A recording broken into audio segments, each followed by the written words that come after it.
मेरे साथ आप ओपन कर सकते हैं फर्स्ट थेसलोनियंस उसका चैप्टर 5 वर्स 23। ये मेरा स्क्रिप्चर का सेंटर पोर्शन है। First Thessalonians 5:23। जैसे मैंने कहा कि हमने बीते सीरीज के अंदर we talked about mind, subconscious mind, power of declarations, और किस लेवल से आकर वो डिक्लेरेशंस हमारे लिए परमेश्वर के वचन की घोषणाएं जो हैं वो कब और किन परिस्थितियों में हमारे लिए रिजल्ट्स को लेकर आती हैं, और किस तरह से उन डिक्लेरेशंस या परमेश्वर की वचन की घोषणाओं के लिए हमारा हार्ट, माइंड और होलसम बॉडी अलाइंड होना चाहिए। ऐसी बहुत सारी डीप बातों को आपके साथ शेयर किया गया, और उसका एक सिंपल वर्जन मैं आपके साथ में आगे श्रृंखला में लेके चल रही हूँ। फर्स्ट थेसलोनियंस 5:23 में आपके लिए रीड कर रही हूँ। शांति का परमेश्वर आप ही तुम्हें पूरी रीति से पवित्र करे और तुम्हारी आत्मा और प्राण और देह में, this is in English also, God of peace, may the God of peace protect you in all three dimensions, that is body, soul and spirit. English में लिखा है God of peace himself sanctify you completely, and may your whole spirit, your soul, your body be kept blameless at the coming of our Lord Jesus Christ. Hindi में है, शांति का परमेश्वर आप ही तुम्हें पूरी रीति से पवित्र करे और तुम्हारी आत्मा और प्राण और देह हमारे प्रभु यीशु मसीह के आने तक पूरे पूरे और निर्दोष और सुरक्षित रहें। पूरे पूरे निर्दोष और सुरक्षित रहें। ये हमारा सेंट्रल थीम है, क्योंकि बाइबल हमारे विषय में बताती है कि शांति का परमेश्वर आप ही तुम्हें पूरी रीति से, आपका कंप्लीटनेस क्या है अकॉर्डिंग टू द स्क्रिप्चर। आप जैसे कई बार बोलते हैं कि मैं दुखी हूं या मैं खुश हूं, तो मैं जो आप बोल रहे हैं, या आप सपोज रिया है यहाँ पर, रिया अगर कहती है कि आज मैं खुश हूं, तो मैं आप किसको रेफर कर रहे हैं? Is it your body? Is it your mind? Is it your spirit?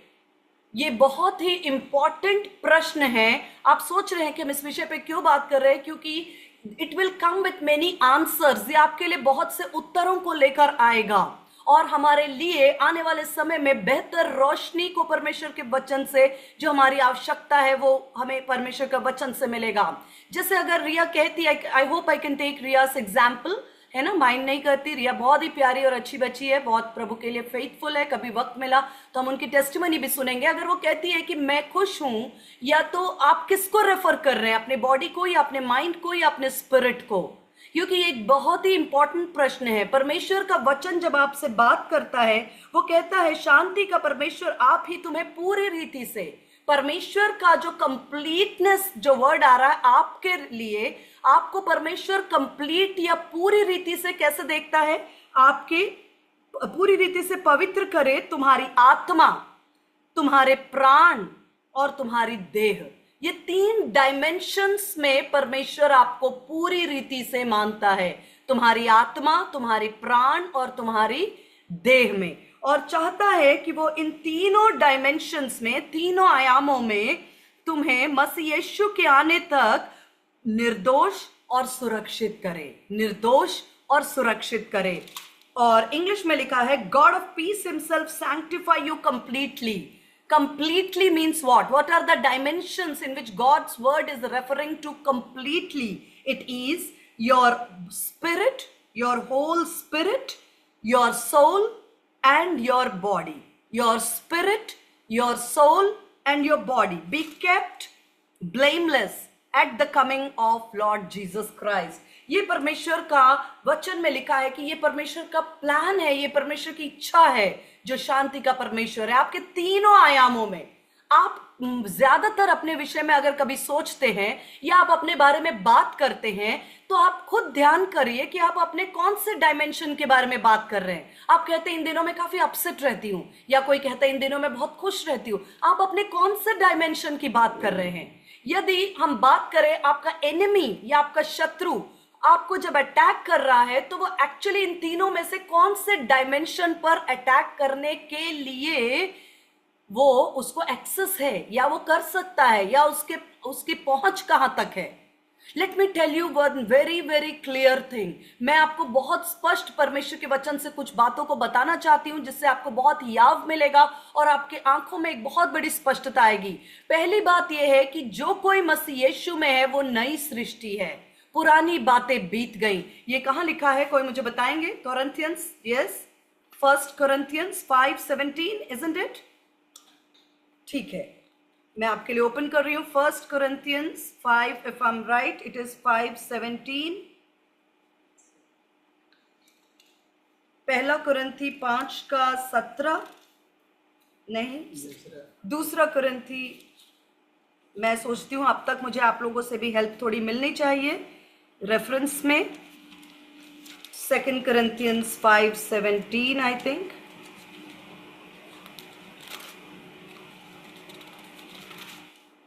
Let me check. Ji, 2 Corinthians 5:17. इसलिए यदि कोई मसीह यीशु में है तो वो नई सृष्टि है. पुरानी बातें बीत गईं, देखो सब बातें नई हो गई हैं. इसलिए यदि कोई मसीह यीशु में है, आप अपने आप से कह सकते हैं मैं प्रभु यीशु मसीह में हूं, इसलिए मैं नई सृष्टि हूं. I am new creation. 5:17 English में लिखा है, if anyone is in Christ he is a new creation. मैं मसीह यीशु में हूं और मैं मसीह में न्यू क्रिएशन, नई सृष्टि हूं. लिखा है the old has passed away, the new has come. पुरानी बातें बीत गईं और देखो सब बातें नई हो गई हैं. अब परमेश्वर का वचन जब ये कहता है, जब ये सब बातें परमेश्वर की ओर से है जिसने मसीह के द्वारा हमारे साथ मेल मिलाप कर लिया और मेल मिलाप की सेवा हमें सौंप दी है, सब बातें नई हो गई. तो ये परमेश्वर का वचन जब लिखा है, ये मोटिवेशनल स्पीच नहीं है. कई बार लोग कहते हैं कि देखो सिस्टर, मुझे प्रभु में आए हुए 3 साल 5 साल या जो भी टाइम हो गया है, लेकिन अभी भी जो समस्याएं हैं, अभी घर में जो मेरे हस्बैंड है वो शराब पीते हैं या XYZ जो भी परेशानियां हैं, कोई खास परिवर्तन नहीं हुआ. परमेश्वर का वचन कहता है सब बातें नई हो गई हैं. तो क्या हम कैसे इन बातों को कनेक्ट करें?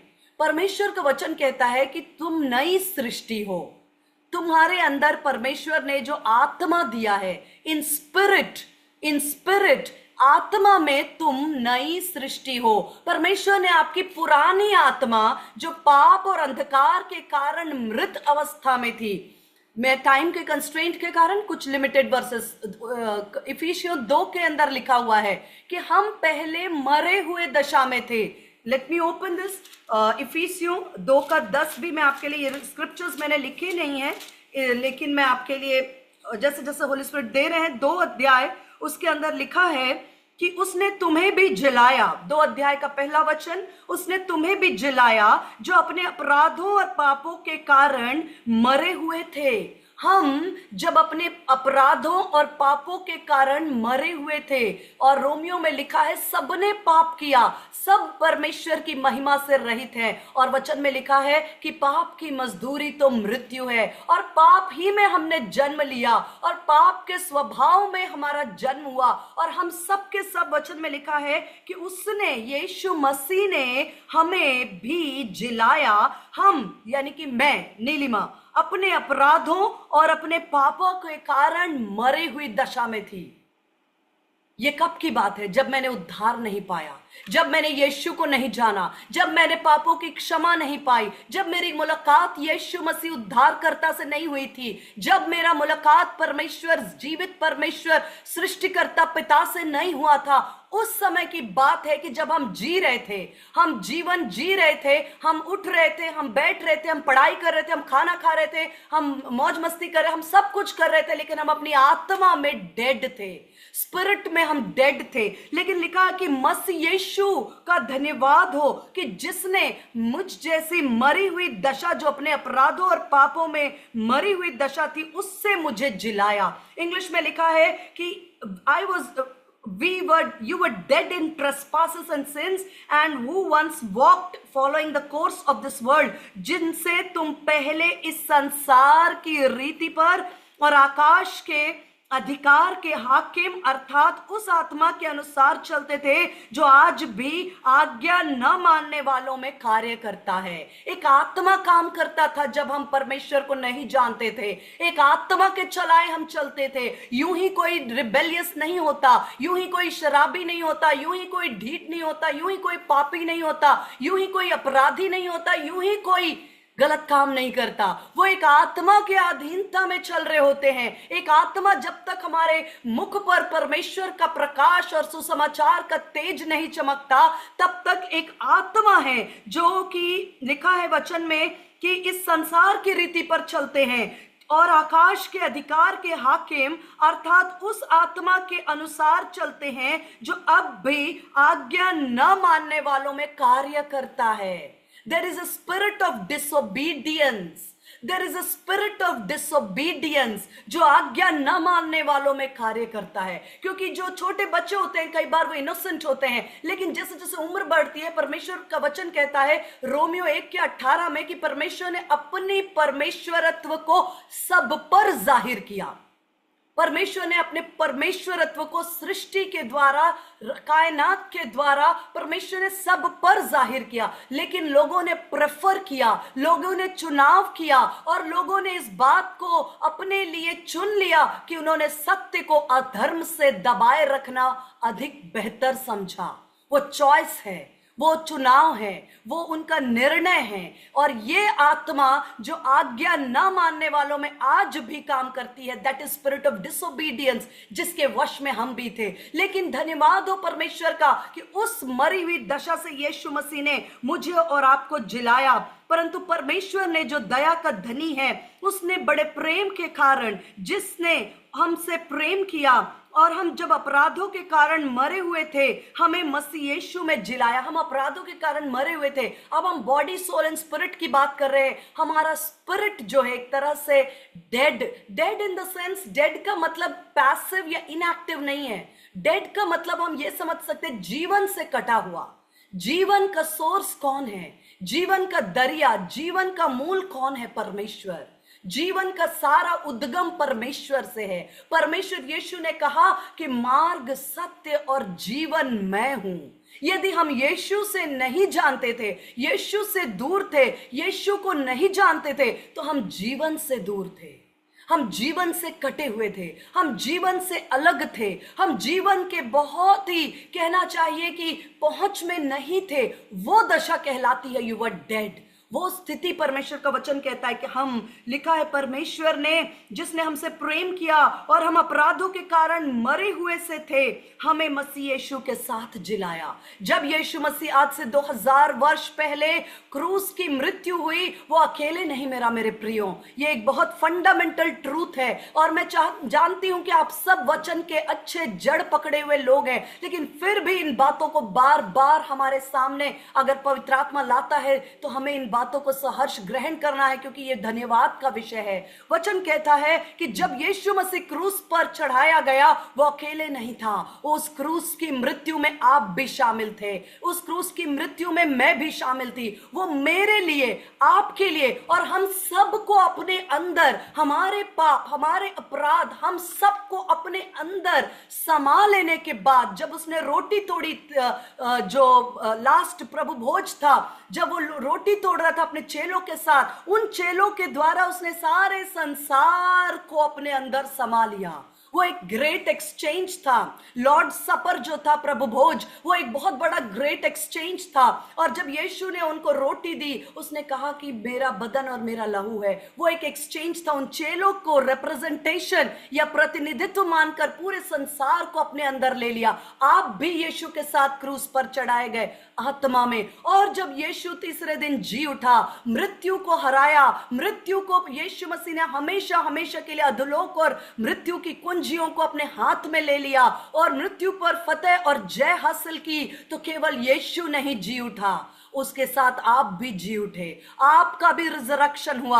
आपने अनंत जीवन के लिए अपने जीवन को फिर से यीशु में पाया है। ये सारी प्रक्रिया परमेश्वर के बेहतरीन प्लान के अंदर थी। लिखा उसने यीशु के साथ मुझे और तुम्हें भी जिलाया, और मसीह यीशु के साथ न केवल जिलाया वरन उसके साथ उठाया।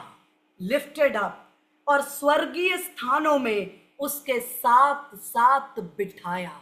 This is quite important and a point upon which we can meditate. ये वो विषय है जिस पर हमें बहुत अधिक मनन करना है। लिखा है कि उसने मसीह यीशु के साथ, उसके साथ तुम्हें भी उठाया और स्वर्गीय स्थानों में यीशु के साथ बिठाया। स्वर्गीय स्थानों में, तो ये सारी बातें आपके कौन से पार्ट के विषय में कही जा रही हैं? ये आपका बॉडी नहीं है, ये आपका सोल नहीं, ये आपका स्पिरिट है, जो मसीह यीशु में नई सृष्टि है। और सब बातें नई हो गई। पुराने स्पिरिट में, डेड स्पिरिट में, पुरानी आत्मा या मृत आत्मा में परमेश्वर ने पैच वर्क नहीं किया। एक छोटा कपड़े का टुकड़ा काटकर यहां से वहां चिपका दिया, थोड़ा फेविकोल लगा दिया, थोड़ी स्टिच कर दी, थोड़ा नया बना दिया। नो, आप में से किसी के साथ, मेरे में से किसी के साथ परमेश्वर ने काम नहीं किया। उसने अपने बेटे के यीशु के बेशकीमती लहू को बहाकर मुझे और आपको एक नई आत्मा दिया, जिसके अंदर जीवन है, परमेश्वर का जीवन। वो एक ऐसी आत्मा मेरे और अंदर, आप अपने अंदर एक ऐसी आत्मा, एक ऐसे स्पिरिट को कैरी कर रहे हैं मेरे प्रियो, जो सीधा सीधा परमेश्वर के साथ संबंध रखने, उसकी आवाज सुनने, उसकी संगति करने, उसके साथ जुड़ने, उसके साथ साथ चलने के काबिल है। इसलिए आप ऑर्डिनरी लोग नहीं हैं। आपके अंदर परमेश्वर ने जीवित आत्मा को किया है, और उसके लिए परमेश्वर को कोई पैक, सब बातें नहीं हो गई। आप मसीह में नई सृष्टि हैं और सब बातें नहीं हो गई। आपको शत्रु कहेगा तुम पहले भी देखो जरा झूठ बोलते थे, आज भी जरा झूठ बोलते हो, सब बातें नहीं हो गई। तुम्हारे अंदर तो ये वचन पूरा नहीं हुआ, यानी कि तुम्हारा उद्धार नहीं हुआ। उसको कहना है सब बातें नई हो गई हैं, क्योंकि मेरी आत्मा में यीशु ने किसी तरह का जोड़ तोड़ नहीं किया, रिपेयर नहीं किया। ओ मेरे यीशु ने कहीं भी पैचवर्क नहीं किया, फेविकोल नहीं लगाया, कहीं भी कट कॉपी पेस्ट नहीं किया। मुझे मेरे यीशु ने अपनी आत्मा में से मुझे दिया है, और मुझे हे अब्बा, हे पिता कहने के लिए वही आत्मा दिया है जो यीशु के पास है। उसने अपनी आत्मा में से मुझे दिया है, और मेरी आत्मा में मैं नई सृष्टि हूं, और पुरानी बातें बीत गई, सब कुछ नया। मेरी आत्मा में नया, सब कुछ नया। मेरा आत्मा परमेश्वर के साथ एक हो सकता है। क्यों? क्योंकि वो उसी का अंश है। मेरा आत्मा परमेश्वर के साथ एक हो जाता है। क्यों? क्योंकि वो उसी का भाग है, वो उसी का डीएनए है, वो उसी का जीन है, वो उसी का अंश है। मेरा आत्मा परमेश्वर की आवाज सुनने के काबिल है, मेरा आत्मा परमेश्वर की संगति करने के काबिल है, मेरा आत्मा परमेश्वर से ऐसे जुड़ा है कि जीवन बहता है। मेरा आत्मा बिल्कुल नया, और बिल्कुल पुरानी बातें उसमें कुछ भी नहीं है, कुछ भी नहीं है। फिर सवाल है कि परमेश्वर ने आपको जिलाया और ऊंचे पे क्यों बिठाया? आत्मा में बिठाया है। आपका स्थान जो है आत्मा में, इसको पहचाने कि आत्मा में आप यीशु के साथ स्वर्गीय स्थानों में विराजमान हैं। वो आपकी स्पिरिट का दर्जा है। जो सिंहासन छोड़कर आदम आ गया, जब परमेश्वर ने कहा आदम तू कहां है, ये वो नहीं था कि आदम परमेश्वर को दिखाई नहीं दे रहा था। आप सब जानते हैं कि परमेश्वर को सब कुछ दिखता है। Present, past, future, time dimension है ही नहीं। जो बातें हैं ही नहीं वो ऐसे देखता और कहता है मानो वो है। उस परमेश्वर को आदम को पुकारने की कहां जरूरत है? क्यों पुकारा? उत्पत्ति की पुस्तक में आदम ने जब फल खाया और छिप गया हवा के साथ, हे आदम तू कहां है? वास्तव में मैंने पहले भी आपके साथ शेयर किया है, परमेश्वर उस खाली सिंहासन को देख रहे थे जहां पर परमेश्वर ने आदम को विराजमान किया और उससे कहा आकाश और पृथ्वी और जल तीनों आयामों पर तुम अधिकार करोगे, तुम इसको डोमिनियन लोगे। तुम्हारे हाथों में मैंने प्रोफेटिक, तुम्हारे मुंह में प्रोफेटिक वर्ड दिया है। तुम जिस जानवर का जो नाम रखोगे वही नाम उसका होगा। ये नाम रखना जो है ना, वो नीलिमा और अनुजा और बिंदु और भारती, ये नाम नहीं है। वो नाम रखना था जब एडम ने जिसको जो नाम दिया ना, वही उसका चरित्र बना। वो उसके स्वभाव को लेकर उन जानवरों को उसने डिस्क्राइब किया था। आज साइंस का और बायोलॉजी मैंने ज्यादा नहीं पढ़ा, लेकिन पढ़ने वाले जानते हैं कि अलग अलग किंगडम्स में क्लासिफाई किया गया। Kingdom Plantae, kingdom Monera, kingdom animals में भी, रेप्टाइल्स और बहुत सारा।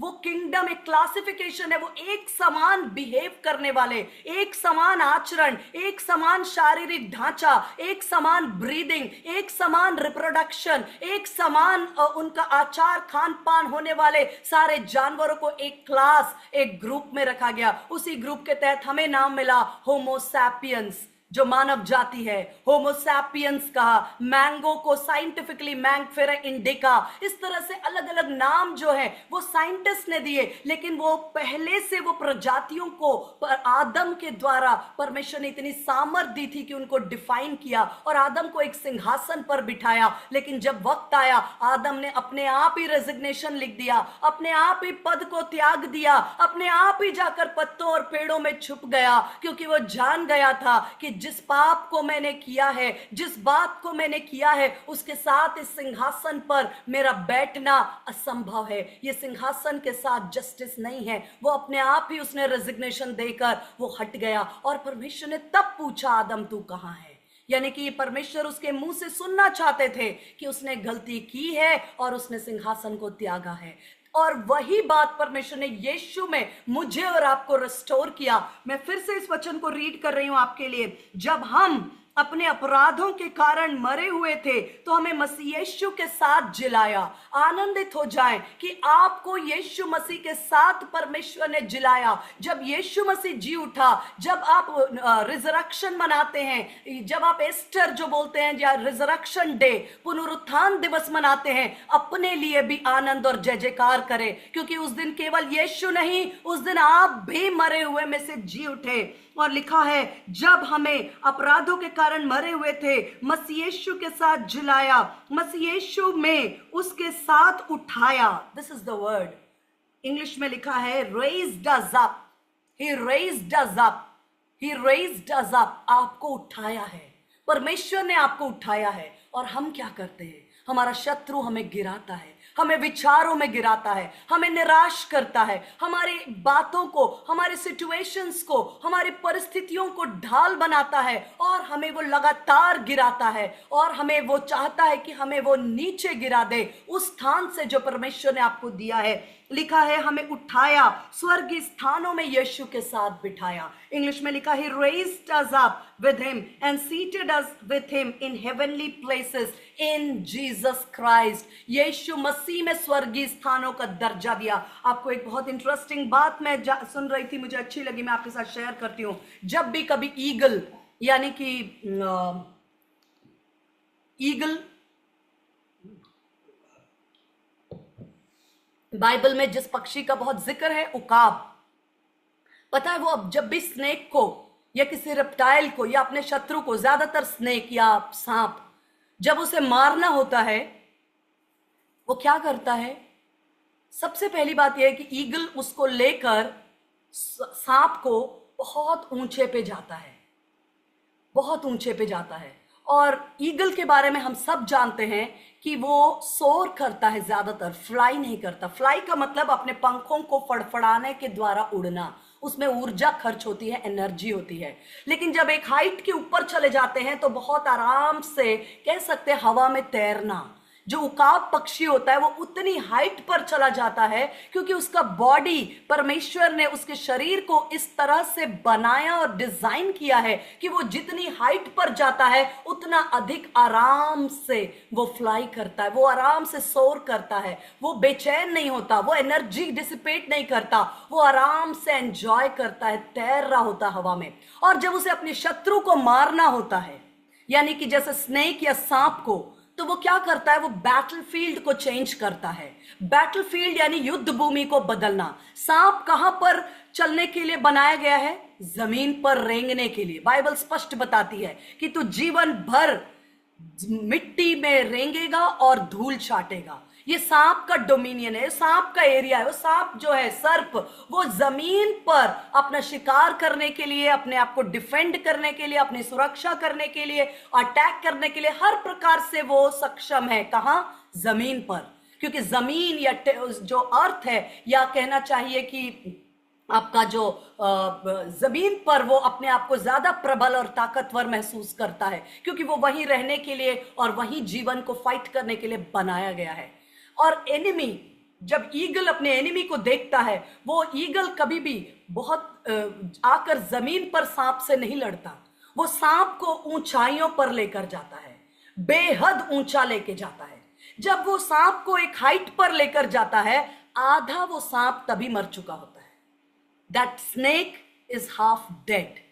क्यों? क्योंकि हाइट पे जाने के लिए वो काबिल नहीं है, उस ऊंचाई को संभालने के लिए, उस ऊंचाई पर सरवाइव करने के लिए उसकी बॉडी का बैलेंस नहीं होता। इनफैक्ट कुछ, मैं ज्यादा साइंटिफिक टर्म्स को नहीं बोलना चाहती, लेकिन उनको एयर में बैलेंस करने के लिए उनका शरीर जो है वो सक्षम नहीं होता, और वो वल्नरेबल होते हैं, यानी कि वो कहना चाहिए कि वो, उनका शरीर कमजोर होने लगता है, या वो वहां पर अपने आप को उतना प्रबल या ताकतवर महसूस नहीं करते। उनके बॉडी का बैलेंस बिगड़ जाता है, उस ऊंचाई पर जाकर उनकी बॉडी का बैलेंस बिगड़ जाता है, वो हाफ डेड हो जाता है। वहां से अगर उसको ईगल ने छोड़ दिया, उसके बाद जब वो जमीन पर गिरता है, वो पूरी तरह खत्म हो जाता है, वो सर्प पूरी तरह खत्म हो जाता है। यदि किसी कारणवश जिंदा रह भी गया, कुछ होते हैं ना, तरह तरह के सर्प होते हैं, तरह तरह के स्नेक्स होते हैं, कुछ खास सॉलिड वैरायटी भी होती है, यदि वो जी भी जाए तो उस समय वो डिसोरिएंट हो जाते हैं। डिसोरिएंट होने का मतलब यह है कि वो अपने दिमागी हालत को खो देते हैं, संतुलन को, वो दिमागी संतुलन खो देते हैं, और वो वापस से फाइट बैक करने की, वापस से युद्ध करने की, वापस से हमला करने की स्थिति में बिल्कुल नहीं होता है। ये बात आपको और मुझे बहुत अधिक समझने की जरूरत है।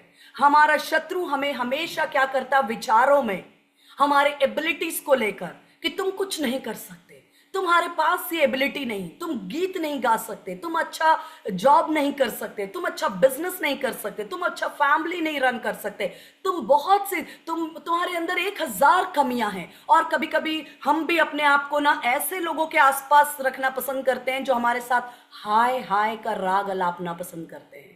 मैं आपको सच कह रही हूं, वो आपके फेवर, आपके आपके कहना चाहिए उन्नति करने वाले लोग नहीं हैं। अपने आप को उन लोगों के साथ रखना पसंद करें, अपनी संगति उन लोगों के साथ रखें जो कि थोड़े करेजियस हों, जो बलवंत हों, जो सॉलिड हों, जो विश्वास में मजबूत हों। कई बार आपको लगेगा कि आपने कहा कि देखो, अभी बहुत सिंपल सी बात है, एक मेरी फ्रेंड थी, छोटी सी बात है, उसके सर्विस में उसने गाड़ी दी, नंबर प्लेट निकल गया, उसका कहना है हुंडई सर्विस वालों ने उसका नंबर प्लेट ले लिया। बहुत देर तक हाय हाय हो रहा था, फिर मैं आई, बोली नीलिमा मेरे साथ ऐसा हो गया। तो मैंने कहा आपने गाड़ी लेके बाहर क्यों निकले, सीसीटीवी में देखना था ना, आपको जब गाड़ी पे नंबर प्लेट नहीं था तो गाड़ी से लेके बाहर क्यों निकले। वो बस उसको तो पसंद ही नहीं आई मेरी बात, उसको लगा कि सब लोग मुझे तसल्ली दे रहे हैं, मुझे कंधे पे हाथ रख के ओहो बहुत बुरी बात, बहुत दुख की बात, बहुत हाय हाय हो रहा है, तो तुमने मेरे से मुझे कोई शांति नहीं दी, कोई तसल्ली नहीं दी, कोई मेरे से। मैंने कहा हाँ बात तो सही है, इसको थोड़ी दुखी है, थोड़ा मुझे इसको उत्साहित तो करना चाहिए था, मेरी भी गलती थी। लेकिन एकदम से मेरा रिएक्शन ये था कि जब नंबर प्लेट नहीं था गाड़ी पे तो निकली क्यों बाहर सर्विस स्टेशन से। एनीवे, मैं आपको बताना चाहती हूँ कि सुनने में अच्छा लगता है, जो हमारे साथ दुख में सुर मिलाते हैं वो अच्छा लगता है, लेकिन वो लाभ नहीं पहुंचाता। आपका शत्रु हमेशा आपको नीचे पटकने की कोशिश करेगा और वो वहां जय लेने की कोशिश करेगा। आपको ठीक उकाब के समान काम करना है। मेरे साथ एक वचन को पढ़े, आइजाया 59:19 में आपके लिए रीड कर रही हूं। आइजाया 59:19, यशाया की पुस्तक, उसका 59 अध्याय और उसका 19 वचन। जब पश्चिम की ओर लोग यहोवा के नाम का और पूर्व की ओर उसकी महिमा का भय मानेंगे, क्योंकि जब शत्रु महानद के समान चढ़ाई करेगा तब यहोवा का आत्मा उसके विरुद्ध झंडा खड़ा करेगा। ये परमेश्वर का पैटर्न है, ये हमारा पैटर्न होना है। लिखा है कि इंग्लिश में लिखा है when he will come like a rushing stream, the wind of the Lord drives। English में लिखा है कि एक वर्जन में लिखा है कि जब आपका शत्रु, लिखा महानद के समान चढ़ाई करेगा, जब आपका शत्रु आप पर हमला करता है, जब आपका शत्रु महानद के समान चढ़ाई करता है, तो यहोवा का आत्मा पवित्र आत्मा उसके विरुद्ध झंडा खड़ा करता है, उसके विरुद्ध आपको ऊंचा लेकर जाता है, और वो आपको चाहता है कि वो आपको जमीन पर लेकर आए, आपको विचारों में, आपके शरीर में, आपके आत्मा में, आपके हर तरह से वो आपको इतना अटैक करने की कोशिश करेगा कि आपके साथ वो जमीन पर लेकर आए ताकि आपको वो ध्वस्त कर दे। लेकिन आपको अपना बैटलफील्ड चेंज करना है। आपको उस शत्रु को, जैसे वचन में लिखा है, तुम सांपों और बिच्छुओं को रौंदने का अधिकार परमेश्वर ने दिया है, सांपों और बिच्छुओं को रौंदने का अधिकार दिया है। तो वो कैसे होगा? जब आप अपनी आत्मा में राइज करेंगे। आप जानते हैं, जब आपका शत्रु तमाम नेगेटिव बातों को लेकर आपको चारों ओर से घेर लेता है, तमाम नेगेटिव रिपोर्ट से, तो आपको कहना है, मेरी आत्मा जो है मसीह यीशु के साथ स्वर्गीय स्थानों में विराजमान है। मैं जो है परमेश्वर के बेटा, मेरे लिए यीशु ने, मैं मसीह यीशु में जिलाई गई, मैं मसीह के साथ उठाई गई, थैंक यू सिस्टर, मैं मसीह के साथ जिलाई गई, मेरा स्थान स्वर्गीय स्थानों में है, मैं ऊंचाई पर बिठाई गई हूं, मेरा स्थान परमेश्वर में है, मेरा स्थान ऊंचा है, मेरी आत्मा में मैं ऊंचा पर हूं, परमेश्वर ने मेरे लिए वो स्थान दिया। Change the battlefield. आप अपने आप को जितना ऊंचा आत्मा में ले जाएंगे, उसको करने का भी तरीका आप पूछेंगे कि सिस्टर हम कैसे अपने आप को राइज करें। We will talk about that. वचन में लिखा है कि जब तुम्हारा शत्रु एक फ्लड के समान, एक महानद के समान तुम पर हमला करता है, परमेश्वर का आत्मा उसके विरोध में एक झंडा खड़ा करता है। और वचन में लिखा है कि परमेश्वर जो है, वचन में लिखा है 2 कुरिन्थी 4:16 पर भी हम आएंगे। हबक्कुक 2:1, हबक्कुक 2:1 भी मैं आपके लिए पढ़ना चाहती हूं। इट्स हबक्कुक 2:1। यदि किसी को मिले तो उसमें लिखा है कि I will lift up my tower and I will set up my watch tower on high. किसी को मिले तो वो पढ़ सकते हैं, नहीं तो मैं रीड कर रही हूं। इट इज हबक्कुक 2:1, जो वचन में लिखा है, I will stand upon my watch and set me upon the tower. मैं ऊंचे पर जाकर खड़ा हो जाऊंगा और वहां अपने टावर को लगाऊंगा। मैं ऊंचे पर जाकर खड़ा हो जाऊंगा और वहां अपने टावर को लगाऊंगा। And I will watch to see what the Lord will say unto me. और मैं ये देखना चाहूंगा कि मेरा परमेश्वर मुझसे क्या बात करना चाहता है। I will stand at my watch and station myself on the ramparts. I will look to see what the Lord says to me. ये आपको पता है, पुराने टाइम में हमारे जो एंटीना वाले टेलीविजन होते थे ना, जिसमें डिश एंटीना लगता था, कभी कभी जब अच्छा कवरेज नहीं आता था तो लोग छत में जाकर उस एंटीना को ठीक करते थे, उस एंटीना को ऊंचा करते थे। कभी कभी बारिश से वो एंटीना झुक जाता था या मुड़ जाता था, उसको सीधा करते थे। क्यों? क्योंकि वो जितना स्ट्रेट अपनी हाइट पर आता है, उसकी जो परमेश्वर के, जैसे वचन में लिखा है, वैसे ही टेलीविजन की जो फ्रीक्वेंसीज हैं वो उस एंटीना को अच्छी तरह से कनेक्ट हो पाती हैं। उस एंटीना को कनेक्ट करने के लिए उसको स्ट्रेट करना होता है। इसलिए वचन में लिखा है कि हबक्कुक 2:1 में लिखा है कि I will set my stand upon my watch. मैं खड़ा हो जाऊंगा और मैं अपने आप को स्टेशन करूंगा ऑन द रैम्पैंट्स। इंग्लिश में लिखा है I will stand upon my watch and set me upon the tower. परमेश्वर का वचन कहता है कि अपनी आंखों को, अब्राहम से पूछा कि तू अपनी आंखों को उठाकर देख, तुझे क्या दिखता है। आंखों को उठाकर, नजरों को उठाकर देख, आकाश के तारों को गिन। और फिर उसे जब जमीन देने की बात आई, कहा अपनी नजरें उठा, जहां तक देख सकता है वहां तक देख, जहां तक देख सकता है वहां तक देख, क्योंकि वहां तक की जमीन मैं तेरे हवाले करने पर हूं। This is the time when you lift up your eyes. अपनी आंखों को उठाने का समय है। और अपनी आंखों को उठाने का मतलब उठाकर अपने घर की फॉल्स सीलिंग या रियल सीलिंग देखने की बात नहीं है। आंखों को उठाने का मतलब यह है कि परमेश्वर ने जो आपको आत्मा में स्थान दिया है, यीशु के साथ स्वर्गीय स्थानों में बिठाया है। आप मसीह यीशु में नई सृष्टि हैं, पुरानी बातें बीत गई। आप यीशु में, आपका आत्मा सिद्ध है, परफेक्ट है, और आपका आत्मा यीशु मसीह के कारण जिलाया गया। ये आपका स्थान है। इन बातों की ओर अपनी आंखों को उठाएं। जब लिखा है कि जब आप अपने टावर को ऊंचा उठाते हैं और अपने टावर को हाई स्टेशन पर लगाते हैं, आपको पता है जो सैटेलाइट्स हम लॉन्च करते हैं, जो अर्थ के सैटेलाइट्स लॉन्च करते हैं, वो भी पोलार भी होती हैं, इक्वेटोरियल भी, लेकिन वो जमीन से सीधा नहीं लॉन्च की जाती हैं। उसको पहले जमीन से कुछ हाइट तक उस सैटेलाइट को भेजते हैं, उस हाइट के बाद उसको ऑर्बिट में डालते हैं। तो एक हाइट तक जाने के बाद ही नीचे की फोर्सेस जो आपको खींच रही हैं, गिरा रही हैं, दबा रही हैं, आपको निराश कर रही हैं, आपको तमाम प्रकार की निराशा की बातों में डुबाना चाहती है, उनसे आजाद होने के लिए एक हाइट तक जाना बहुत जरूरी है। जब हम एक हाइट को ले लेते हैं, जब हम एक ऊंचाई पर जाते हैं, उस ऊंचाई के बाद शत्रु बहुत कोशिश करता है। जब हम पढ़ाते हैं सैटेलाइट लॉन्चिंग को, तो ये हम बच्चों को पढ़ाते हैं, जब कभी किसी चीज को ऊपर फेंका जाए वो लौट कर पृथ्वी पर आता है। क्यों? क्योंकि पृथ्वी का जो ग्रेविटेशनल फोर्स है वो किसी चीज को ऊपर जाने ही नहीं देता, वो उसे नीचे खींचता है। आप कहते हैं सिस्टर मैंने प्रार्थना के लिए शेड्यूल बनाया, मैं फिर प्रार्थना नहीं कर पाई, मैंने वचन का शेड्यूल बनाया, 3 दिन पढ़ा फिर नहीं कर पाई, मैं फास्टिंग के लिए सोचती हूं, मैं नहीं कर पाती। आप कोशिश करते हैं वो आपको नीचे खींचता है, आप कोशिश करते हैं वो आपको नीचे खींचता है। लेकिन जब आप कोशिश करते हुए एक पर्टिकुलर एस्केप वेलोसिटी, एक पर्टिकुलर एक पॉइंट आता है, जब आत्मा में आप प्रबल हो जाते हैं और आप इस हाइट पर जाते हैं जहां से आपको वो नीचे नहीं ला सकता, फिर आप जो है स्टेशन हो जाते हैं, आप अपने टावर पर आ जाते हैं, जहां आप ऊंचाई पर सेटल होते हैं। वहां से आप उन बातों को देख और सुन पाते हैं जहां पर पिछली बार जैसे मेरे हस्बैंड बता रहे थे कि घोषणाओं को या आशीषों को देने के लिए परमेश्वर ने उनको कहा माउंट गेरिजिम और माउंट इबाल, पर्वतों पर चढ़कर वो डिक्लेरेशंस किए गए। पर्वतों पर इस तरह से आत्मिक रीति से भी हमें राइज करना है। राइज करने का मतलब क्या है, मैं आज इतना ही बोलकर आज रुकना चाहूंगी। राइज करने का या अपनी आत्मा में हमने 3 बातों का जिक्र किया कि आपके पास आत्मा है, आपके पास शरीर है, आपके पास सोल है या प्राण है। आज मैं सिर्फ आत्मा के विषय में बात कर रही हूं। प्रभु ने अनुग्रह किया और मौका रहा तो मैं आपके साथ बात करूंगी कि फिर सिस्टर ये जितनी भी परेशानियां हमारे जीवन में आती हैं, ये शरीर पर अटैक है, मैं आपको बता दूं, और आपके माइंड पर अटैक है।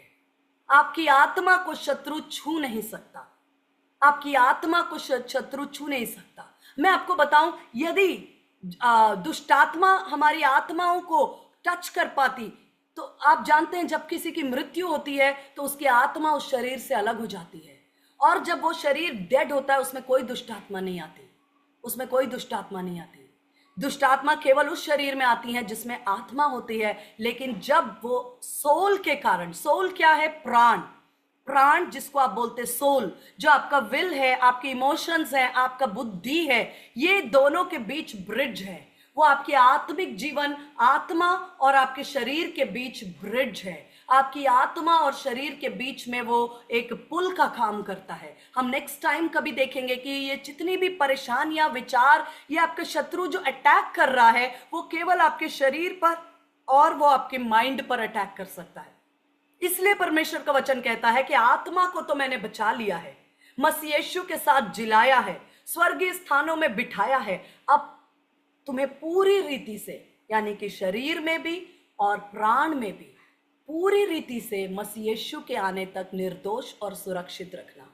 मैं इस पर नेक्स्ट टाइम प्रभु ने अनुग्रह किया तो हम बात करेंगे। लेकिन जब हम इतना बोल रहे हैं कि प्रभु आपने कहा कि सिस्टर ठीक है, आत्मा में हमें ऊंचा उठना है, इतना ऊंचा उठना है कि शत्रु हमें नीचे खींच ना सके। वो सारे विचार, वो सारी बातें आपको समझना होगा, वो सब कुछ आपके सोल में है, आपके इमोशंस में है, आपके भावनाओं को हिट करता है, वो आपके विचारों को ग्रैब करता है, वो आपके मन को, आपके डिसीजंस को, आपके निर्णयों को प्रभावित करने की कोशिश करता है। लेकिन उसकी पहुंच आपकी आत्मा तक हो ही नहीं सकती, क्योंकि आपकी आत्मा कहां है? बहुत अच्छी बात आप याद रखना, आप एक एनवेलप के अंदर हैं। कैसे याद रखेंगे? हम सब एक एनवेलप के अंदर हैं, और वो एनवेलप क्या है? कौन है? यीशु मसीह। इसलिए वचन में बार बार इफिसियों 2 अध्याय में लिखा, in Jesus Christ, in Jesus Christ, मसीह यीशु में, मसीह यीशु में, मसीह यीशु में तुम्हारा जीवन मसीह यीशु में छुपा हुआ है। यीशु में परमेश्वर ने तुम्हें जिलाया है, यीशु में परमेश्वर ने तुम्हें ऊंचे स्थानों पर बिठाया है, यीशु में, यानी कि you are hid, your life is hid in Jesus Christ. आपका जीवन यीशु में छुपा हुआ है, और वो क्या है? वो आपकी आत्मा है। शत्रु किसी रीति से कोई प्लान, कोई भी युक्ति, कुछ भी करके आपकी आत्मा को वो टच नहीं कर सकता। वो परफेक्ट है, वो नई सृष्टि है, वो नया है। और उसके अंदर आप कहते हैं कि सिस्टर, मेरी एक फ्रेंड है बहुत प्यारी सी, वो कहती है कि नीलिमा ये प्रभु कैसे बात करता है, मुझे आपकी बात समझ में नहीं आती। काफ़ी अच्छी मेरी दोस्त है, अक्सर इस बात को बोलती रहती है कि वो क्रिश्चियन है और मसीह परिवार, मतलब मसीह बहन है मेरी, और फ्रेंड है स्कूल में, और वो कहती है कि नीलिमा मुझे ये बात समझ में नहीं आती। मैंने कहा ये बात सच है, इसलिए समझ में नहीं आती क्योंकि हम परमेश्वर की आवाज़ को अपने कानों में, अपने सोल में सुनने की कोशिश कर रहे हैं, लेकिन परमेश्वर कहां कम्युनिकेट कर रहा है? आपकी आत्मा में। क्योंकि वचन में यूहन्ना में लिखा है God is spirit, God is spirit, परमेश्वर आत्मा है। और उसकी आराधना करने वालों को जरूर है कि वो आत्मा और सच्चाई से आराधना करें। जब आप आत्मा में आराधना करते हैं ना, तो परमेश्वर के साथ कनेक्ट हो जाते हैं, क्योंकि आप एक बॉडी हो जाते हैं, आप एक आयाम पे आ जाते हैं, आप एक पेज, एक प्लेन पे आ जाते हैं। God is spirit, you are spirit, you are worshipping in spirit. आप आत्मा में आराधना करते हैं, आप परमेश्वर को आराधना जो है चढ़ा पाते हैं। लिखा है कि इसलिए अवश्य है कि परमेश्वर को आराधना करने वाले आत्मा और सच्चाई से आराधना करें। लेकिन जब हम सोल में, बुद्धि से कि मेरा माइक ठीक है कि नहीं, मैं गा रही हूं तो आपको पसंद आ रहा है कि नहीं, ओ मेरा ये गीत आपको पसंद आना चाहिए, या बहुत सी बातें, ये नेचुरल है, ये ह्यूमन साइकोलॉजी है। और परमेश्वर ने हमें साइकोलॉजी के साथ बनाया है। ये साइकोलॉजी है सोल की स्टडी। जो साइकोलॉजी सब्जेक्ट है वो सोल यानी कि प्राण के स्टडी है, जिसमें विल, हमारे डिसीशंस, हमारी भावनाएं और एक मनुष्य का संपूर्ण चरित्र को पढ़ने की और समझने की अलग अलग स्कॉलर्स के द्वारा थियरीज दी गई। पियाजे करके मैं देख रही थी कुछ बच्चों के विषय में, उन्होंने इटालियन साइंटिस्ट है पियाजे, उन्होंने थियरीज दी हैं। वॉन हॉफर्स की थियरी, बहुत सारी थियरीज उन्होंने दी हैं कि एक साइकोलॉजी को समझने की। और मनुष्य ने बहुत अच्छे प्रयास किए हैं ताकि हम इन बातों को समझे। लेकिन आपको समझना होगा कि आत्मा इन बातों से बहुत अलग है। और आत्मा आपके शरीर के अंदर नहीं है, वो आप उसके अंदर है। आपकी आत्मा एक स्पेस को, एक इनफाइनाइट एक्सटेंशन को लेती है। आपकी आत्मा में आप सिद्ध हैं और परमेश्वर कंटिन्यू आपसे बात कर रहा है आपकी आत्मा में। क्योंकि दो लोग जब एक भाषा बोलते हैं तब वो अपने में एक दूसरे की भाषा को समझ पाते हैं। राजस्थानी भाषा राजस्थानी लोग समझ पाते हैं। और कई बार मैं क्लास में से मजाक से कहती हूँ कि तुम लोग मेरी बात नहीं सुन रहे हो, तब तुम्हें मारवाड़ी में बोलना पड़ेगा, मुझे तो मारवाड़ी आती नहीं है करके। बच्चे हंसते हैं, मैं एक मजाक कर रही हूँ। परमेश्वर की भाषा आत्मा है और वो आपकी आत्मा में कम्युनिकेट कर रहा है। लेकिन हम क्यों कह रहे हैं कि परमेश्वर कहाँ बात कर रहा है, मुझसे तो बात ही नहीं कर रहा, मुझे तो कुछ सुनाई नहीं देता, मुझे तो कोई दर्शन नहीं आता, मुझे कोई स्वप्न नहीं आता। ये दर्शन और स्वप्न सब कुछ सोल रलम में आ रहा है। यानी कि आपके दर्शन और स्वप्न जो है, या तो हम सोते हैं तब स्वप्न आता है, और सोता कौन है? आपका बॉडी सोता है और आपका माइंड सोता है। आत्मा तो सोती नहीं, क्योंकि वचन में, परमेश्वर के वचन में लिखा है कि इजराइल का परमेश्वर ना तो सोता है और ना ऊंघता है। तो स्पिरिट नहीं सोता, स्पिरिट नहीं सोता। यही बात हम पिछली बार भी सीख रहे थे। सबकॉन्शियस माइंड हमेशा, जब हम सो जाते हैं तब भी आपका हार्ट बीट करता है, आपका हृदय गति करता है, आपके किडनीज फंक्शन करते हैं, आपका लीवर, आपके तमाम ऑर्गन्स। आप सो रहे हैं लेकिन आपके बॉडी ऑर्गन्स को लगातार चला रहा है कोई पावर। आपके सबकॉन्शियस ब्रेन को ये मालूम है कि ये व्यक्ति तो सो रहा है, इसे बाहरी कार्यों की जरूरत नहीं, पर इसके अंगों को चलाने की जरूरत है। लगातार चलते, इनवॉलेंटरली, आपकी मर्जी हो या ना हो, आपकी हार्ट बीट होती रहती है। तो इन बातों को समझना है कि हमारी आत्मा में परमेश्वर ने हमें सिद्ध किया है। और हम कैसे अपनी आत्मा में राइज करते हैं? हम अपने आत्मा में राइज करते हैं जब हम परमेश्वर के साथ अपने, सबसे पहला इंपॉर्टेंट थिंग है किसी भी सिचुएशन में अपने आत्मा को ऑब्जर्व करें।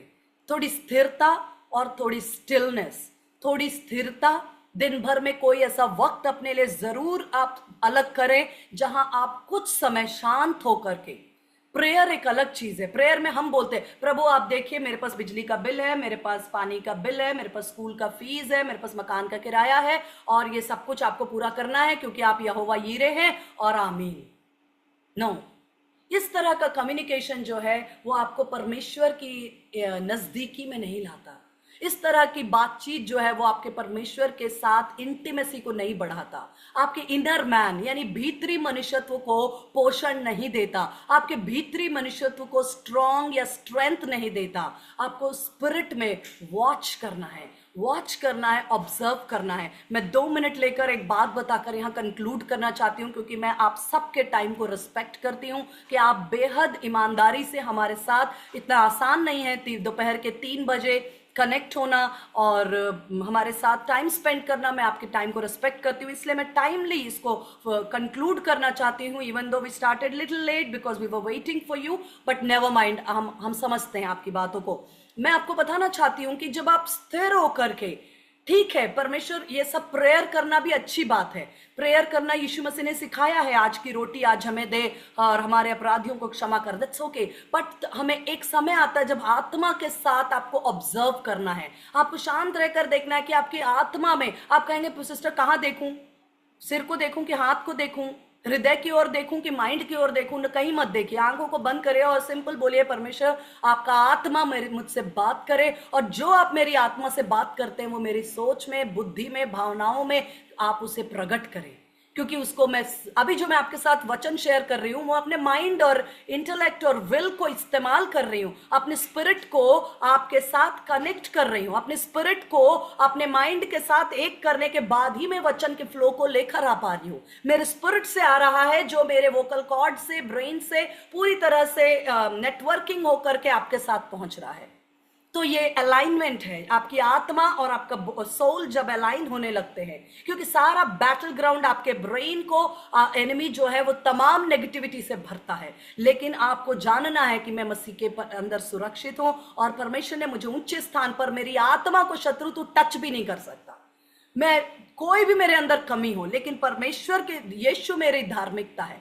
एक छोटी सी बात मैं आपको बताना चाहती हूँ कि जब हम वॉच करते हैं तो परमेश्वर कैसे पावरफुल काम करता है। ये बात है लगभग मार्च की, हम स्कूल के अंदर ACR बोलते हैं, जिसके अंदर एनुअल जो अपना सेल्फ अप्रेजल बोलते हैं। सेल्फ अप्रेजल मतलब हर एक स्टाफ को अपने विषय में, पूरे साल भर में आपने कितनी बुक्स पढ़ी, कितने सेमिनार्स अटेंड की और आपने क्या पढ़ाया, क्या आपकी पढ़ाई में बेहतर हुआ, क्या बहुत सारी चीजें अपने बारे में आपको पूरी तरह से लिखकर सबमिट करना होता है।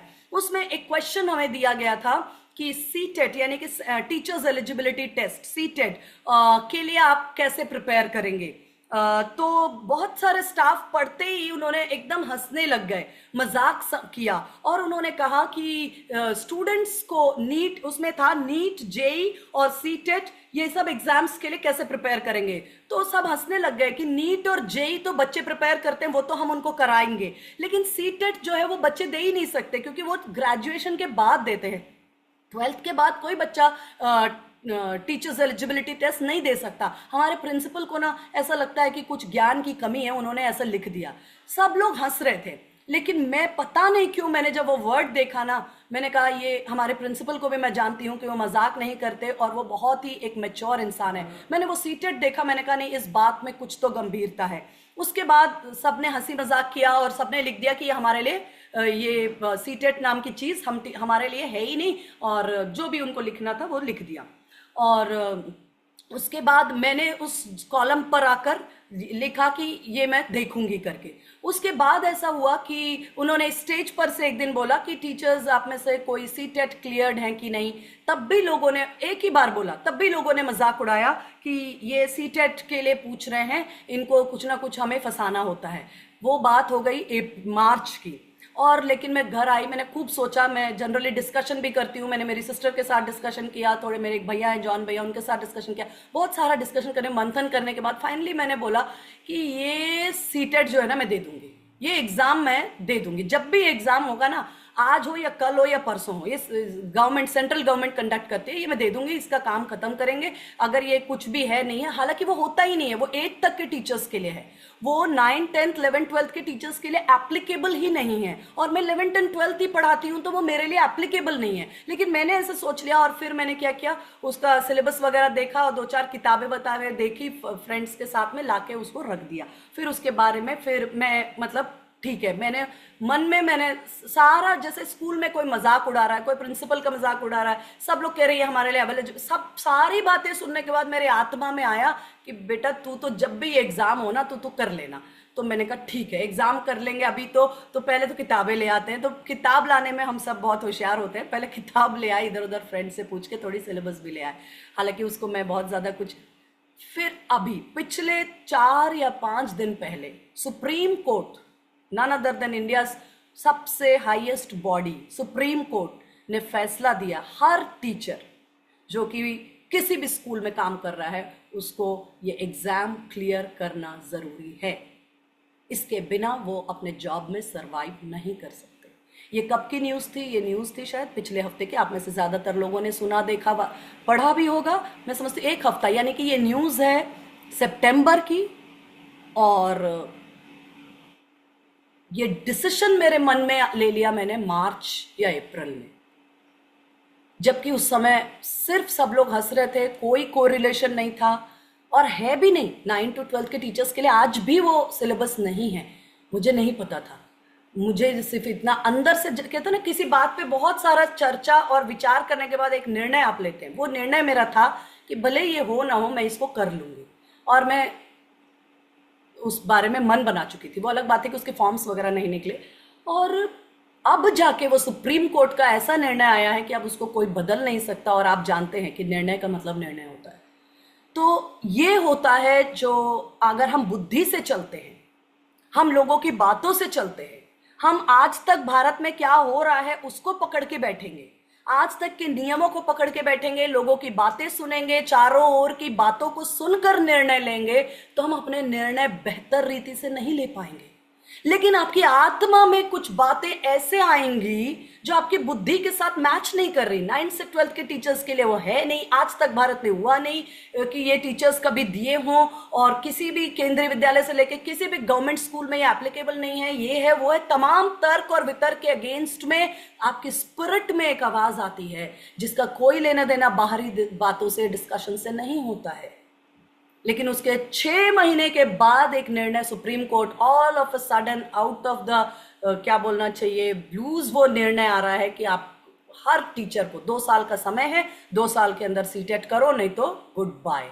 तो मैं सिर्फ आपको इस छोटी सी गवाही से ये बताना चाहती हूँ कि ये बहुत शोर है बाहर, बहुत से लोग बातें करते हैं, डॉक्टर्स आपके बारे में बात कर रहे हैं, आपके फ्रेंड्स आपके बारे में बात करेंगे, तमाम आवाजें आपके कानों में गूंज रही हैं। इन सबको छोड़कर ऊपर उठे, अपनी आत्मा में अपने टावर को ऊपर उठाए। कैसे? धन्यवाद एक बहुत पावरफुल वेपन है, और दूसरा वर्शिप, धन्यवाद और वर्शिप। ये मुझे परमेश्वर ने बहुत अधिक बोला।